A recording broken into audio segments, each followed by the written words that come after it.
Hey everyone, Radio Big here, and if I'm reviewing games, I have to review my favorite game of all time. This is Persona 3, the FES edition on the PS2. This is my all-time favorite, so I gotta review this and talk about it so that you guys know where my baseline lies, you know? This is my favorite game of all time.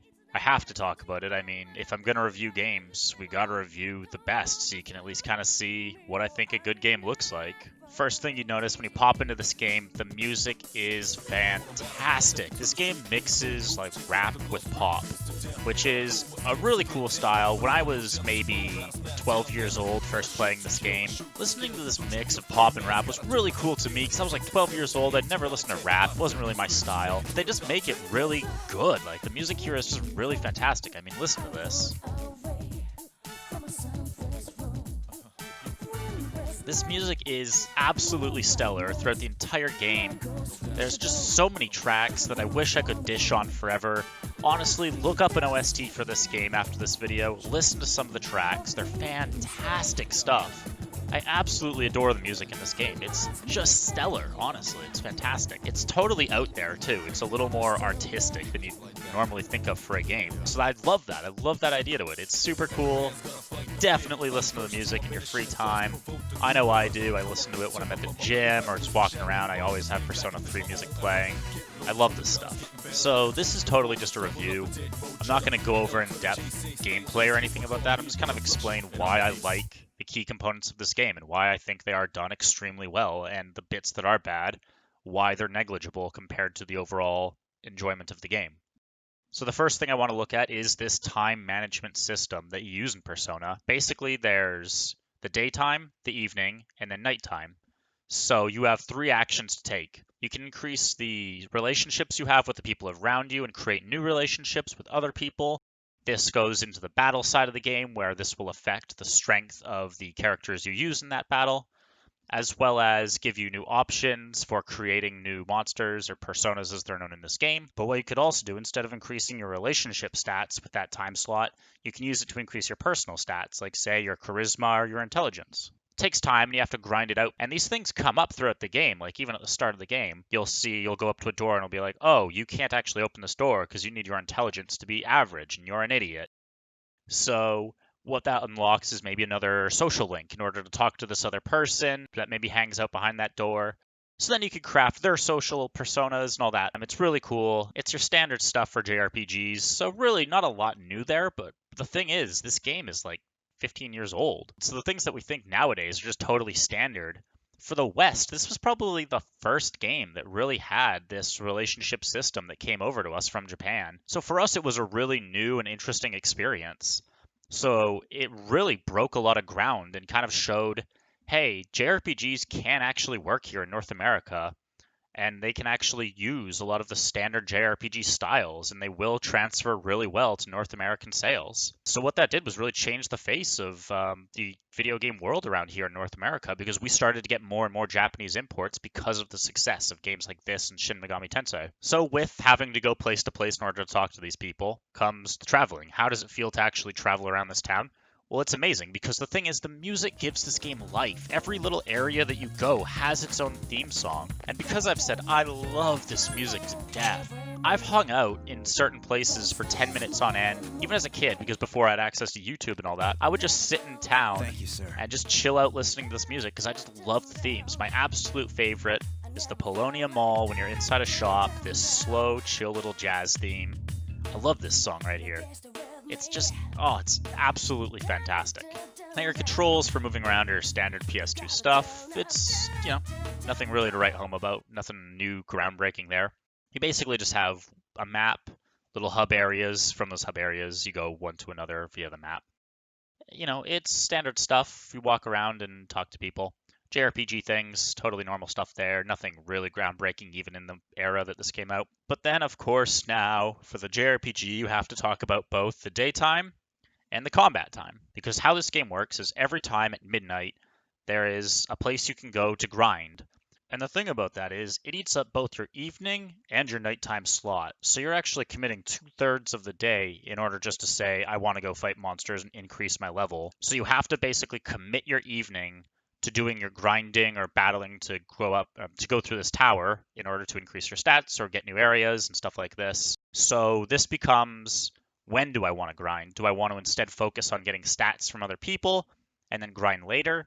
Or do you want to try and grind now, get it out of the way, and then do other stuff? Do you want to have a mix? It's totally up to you when you do this grinding, and if you do the grinding. Now, of course, not doing the grinding means the 4 story battles that happen once every month become extremely hard and can really screw you over if you fucked that up. But again, it's because it's time management, so you kind of dig your own grave if that's what's happened there. Now, the combat itself is standard, pick an option. Special physical attacks will cost HP. Magical attacks will cost mana, of course. Standard stuff. The HP cost is a little bit different, but it's nothing too jarring. The thing about this is you have party members, like you would in most JRPGs, but you can't control your party members. You can give them a vague description of what to do, but you can't control them. This can be a little crippling, and sometimes you'll want them just to land that last hit on the enemy, and instead they'll heal themselves. It's probably the biggest problem with this game. If I had to give it anything that absolutely makes this game a little aggravating, that's it. That's for sure it. Now, the AI won't spam attacks that the enemy are strong against at all. Once they've seen that they're strong against it, they won't use it again. But it is still annoying. You kind of do wish you could go about it completely your own way on what you want them to do. The future games after this, Persona 4, Persona 5, both do change that. This game did not. It's unfortunate, but it doesn't really cripple you to that much because you as a character have access to basically everything, every element and every type of attack and healing and buffing and all that. So basically, you're just trying to build a team who can complement what you're doing best, and odds are they'll mostly just spam their mana spells. It's not too big a deal. They generally won't use any potions or anything unless you've set them to, so that's not too big a deal as well.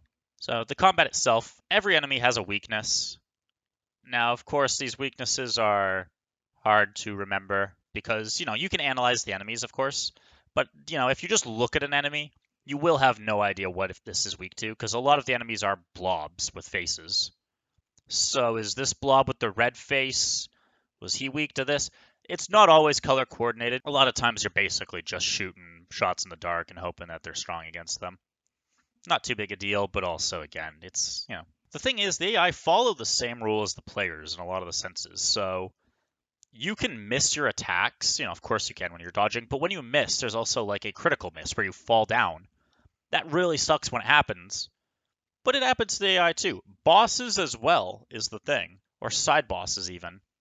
So it's really fair in that sense that you're really following the same rules as the AI. And they aren't bullshit in the sense that they're gonna spam an attack you're weak to. If they find out you're weak to something, they usually don't just spam it on you over and over. They basically have all their attacks, they'll use one randomly, but they aren't just gonna go, you're weak to it, you're weak to it, you're weak to it, and just grind you to the ground. So it really isn't that bad if you are weak to something.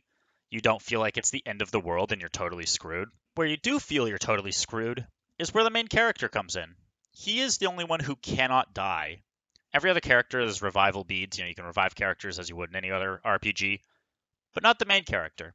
If he's dead, it's GG. Now, that's not that bad, you say to yourself, except for the fact that enemies have one-shot abilities called Hama and Mudo. Now, these abilities, of course, have low chances to hit, but when you're just grinding out and you haven't saved in a while because you've been grinding for the last couple hours, getting hit with a Mudo that insta-kills you and no option because it's an instant kill move feels extremely bad.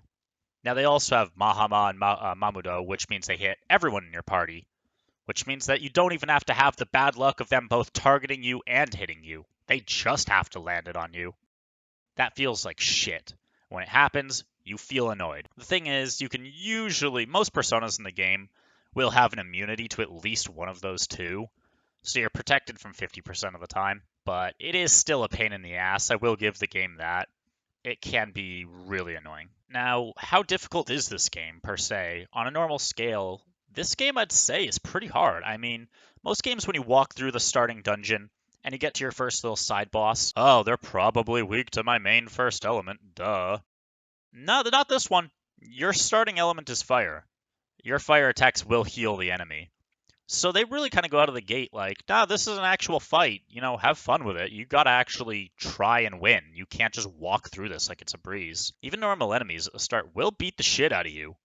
So this game is not easy. This becomes an exponential scale if you haven't been grinding either. As I said, every month there's a full moon. This is when your boss fights happen. They're forced boss fights. When you haven't been farming and grinding up and preparing yourself for these fights, they can really sneak up on you. And suddenly you only have maybe one day left to grind. And oh, it's a day where it was a holiday. And so some of your party members, they weren't here. They couldn't join you for the grinding. So you come into a story boss fight and you get ruined because of your poor planning. It really does feel like you deserve the loss. So it is kind of interesting.